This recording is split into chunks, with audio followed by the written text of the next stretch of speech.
Well, all right. How about we get started with a little bit of a read of Grimm's Complete Fairy Tales? That's right. Last we left off, we read us Tom Thumb.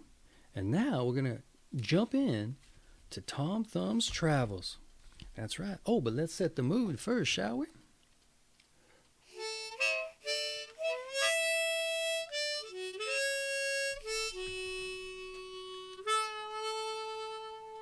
All right.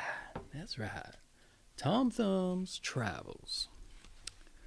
There was once a tailor who had a son no higher than a thumb. So he was called Tom Thumb. Notwithstanding his small size, he had plenty of spirit. And one day he said to his father, "Father, go out into this world, I must and will." "Very well, my son," said the old man, and taking a long darning needle, he put a knob of sealing wax on the end, saying, "Here is a sword to take with you on your journey." Now the little tailor wanted to have one more meal first, and so he trotted into the kitchen to see what sort of farewell feast his mother had cooked up for him. It was all ready, and the dish was standing on the hearth. And then he said, "Mother, what is the fare today?" "Well, you can see for yourself," said the mother. Then Tom Thumb ran to the hearth and peeped into the dish. But as he stretched his neck too far over it, the steam caught him and carried him up the chimney. For a time he floated about with the steam in the air, but at last he sank down to the ground. Then the little tailor found himself out in the wide world, and he wandered about, and finally engaged himself to a master tailor. But the food was not good enough for him. "Mistress," said Tom Thumb, "if you do not give us better victuals, I shall go out early in the morning and write with a piece of chalk on the house door, 'Plenty of potatoes to eat, but little meat. So goodbye, Mr. Potato.'" "What are you after, Grasshopper?" said the mistress. And growing angry, she seized a piece of rag to beat him off. But he crept under her thimble, and then peeped at her and put his tongue out at her. She took up the thimble and would have seized him, but he hopped among the rags, and as the mistress turned them over to find him, he stepped into a crack in the table. "Hee! Mistress," cried he, sticking out his head, and when she was just going to grasp him, he jumped into the table drawer. But in the end she caught him and drove him out of the house. So he wandered on until he came to a great wood, and there he met a gang of robbers that were going to rob the king's treasury.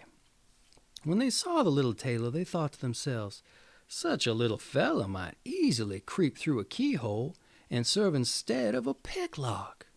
"Holloa!" cried one. "You giant Goliath, will you come with us to the treasure chamber?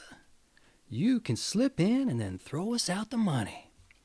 Tom Thumb considered a little, but at last he consented and went with them to the treasure chamber. Then he looked all over the door, above and below, but there was no crack to be seen. At last he found one broad enough to let him pass, and as he was getting through, when one of the sentinels that stood before the door saw him and said to the other, "See what an ugly spider is crawling there. I will put an end to him." "Let that poor creature alone," said the other. "It has done you no harm." So Tom Thumb got safely through the crack into the treasure chamber, and he opened the window beneath which the thieves were standing, and he threw them out $1 after another. Just as he had well settled to the work, he heard the king coming to take a look at his treasure, and so Tom Thumb had to creep away. The king presently remarked that many good dollars were wanting, but could not imagine how they could have been stolen, as the locks and bolts were in good order, and everything seemed secure. And he went away, saying to the two sentinels, "Keep good guard. There is someone after my money." When Tom Thumb had set to work anew, they heard the chink-chink of the money and hastily rushed to catch the thief. But the little tailor, as he heard them coming, was too quick for them. and hiding in a corner, he covered himself up with $1, so that nothing of him was to be seen. And then he mocked the sentinels, crying, "Here I am." They ran about, and when they came near him, he was soon in another corner, under another $1, crying, "Here I am." And then the sentinels ran toward him, and in a moment he was in the third corner, crying, "Here I am." In this way he made fools of them, and dodged them so long about the treasure chamber that they got tired and went away. Then he set to work and threw the dollars out of the window, one after the other, till they were all gone. And when it came to the last, as he flung it with all his might, he jumped nimbly on it, and flew out the window with it. The robbers gave him great praise, saying, "You are a most valiant hero. Will you be our captain?" But Tom Thumb thanked them and said he would like to see the world first. They then divided the spoil, but the little tailor's share was only 1 farthing, which was all he was able to carry. Then binding the sword to his side, he bid the robbers good day and started on his way. He applied to several master tailors, but they would not have anything to do with him, and at last he hired himself as indoor servant at an inn. The maidservants took a great dislike to him, for he used to see everything they did without being seen by them, and he told the master and mistress about what they took from the plates and what they carried away out of the cellar.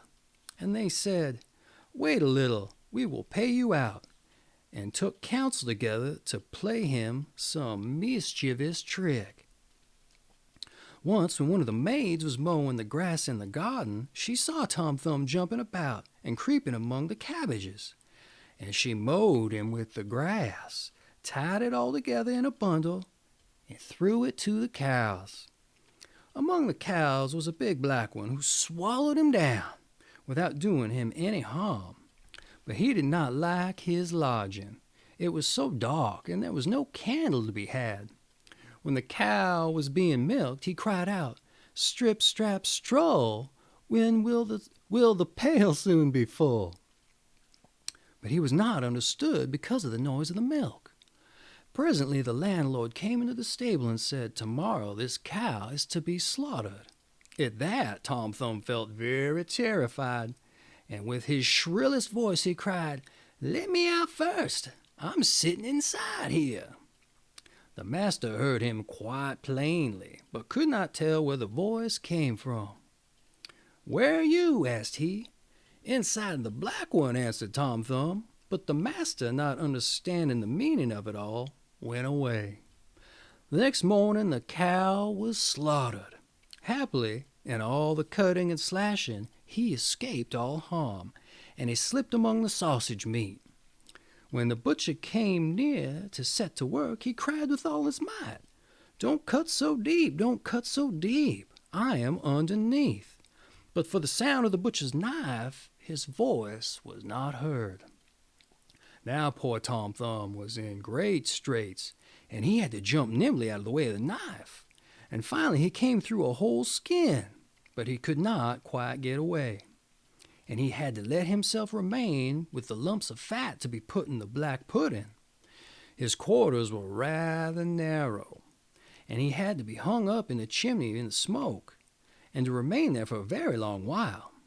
At last, when winter came, he was taken down, for the black pudding was to be set before a guest.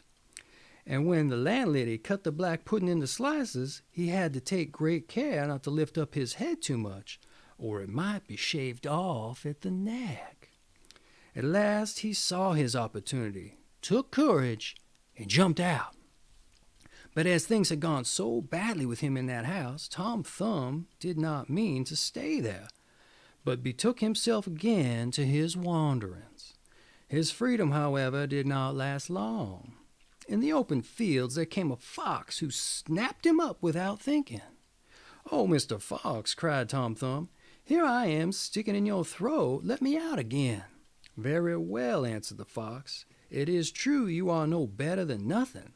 Promise me the hens in your father's yard, then I will let you go." "With all my heart," answered Tom Thumb. "You shall have them all, I promise you." Then the fox let him go, and he ran home.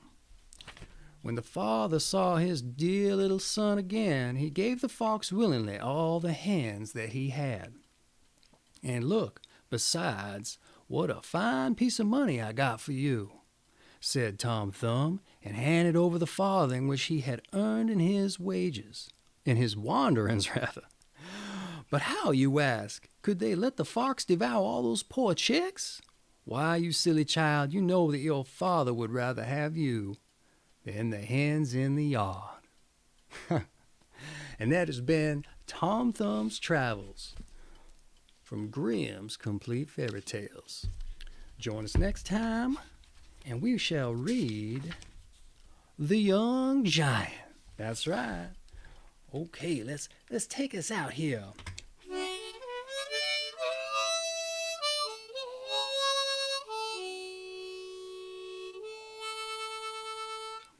See you next time.